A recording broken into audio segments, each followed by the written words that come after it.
YSR Congress party వాళ్ళు వరుసగా 4 రోజుల నుంచి తిరుమల లడ్డు ఎపిసోడు, హెరిటేజ్కి ఇందాపూర్కు ఉన్నటువంటి లింక్స్ మీద చర్చించమని శాసన మండలిలో వాయిదా తీర్మానాలు ఇవ్వడం, అవి తిరస్కరింపబడడం, వాళ్ళు ఆందోళన చేయడం, ఇది ఒక కంటిన్యూస్ ప్రాసెస్గా జరుగుతూ ఉంది. ప్రభుత్వం దాని మీద చర్చించడానికి ఎందుకో సిద్ధంగా లేదు శాసన మండలిలో. కానీ ఇప్పుడు వాళ్ళ మీడియాలో వార్తలు రాస్తూ ఉన్నారు, శాసన సభలో చర్చిస్తాం అసెంబ్లీలో అని.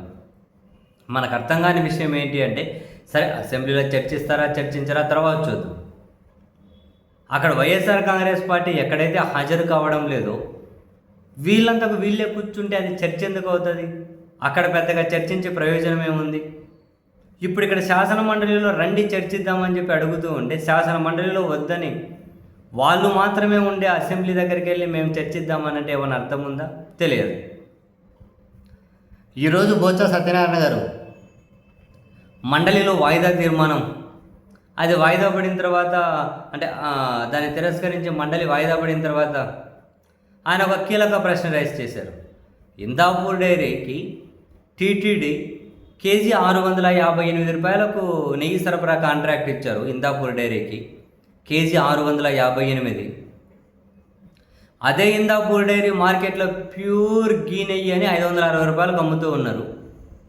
మరి ప్రజలకు కల్తీ అమ్ముతున్నారా?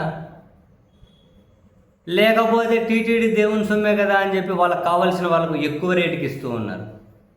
సమాధానం కావాలి అంటున్నారు. లాజిక్ ఉందిగా. మార్కెట్లో అట ఇందాపూర్ డైరీకి సంబంధించి ప్యూర్ గీ అని 560 రూపాయలకు అమ్ముతున్నారట. టీటీడీకి 658 రూపాయలు వాళ్ళు కాంట్రాక్ట్ ఇచ్చారట. ప్రజలకు అమ్మేది కల్తీ అమ్ముతున్నారా? లేకపోతే దేవుడి సొమ్మే కాబట్టి వాళ్ళకి కావాల్సిన వాళ్ళకు వాళ్ళ డైరీనే కాబట్టి ఎక్కువ రేటుకి ఇస్తున్నారా? ఏంటి సమాధానం అని చెప్పి బొత్స సత్యనారాయణ గారు సూటిగానే అడుగుతూ ఉన్నారు. ఆయన అంటున్నారు, అసెంబ్లీలో మీరు చర్చించుకుంటారా లేదా? కాదు, శాసన మండలిలో చర్చిద్దాం, మేమైతే చర్చను కోరుకుంటున్నాం, చర్చకు పట్టుబడుతూ ఉన్నాము అని. బహుశా శాసన మండలి చైర్మన్ కూడా ఒక బీఏసీ సమావేశం ఏర్పాటు చేస్తున్నట్టున్నారు. ఈ అంశం మీద మండలిలో చర్చించే దిశగా ముందుకెళ్తారేమో, చూడాలి మరి.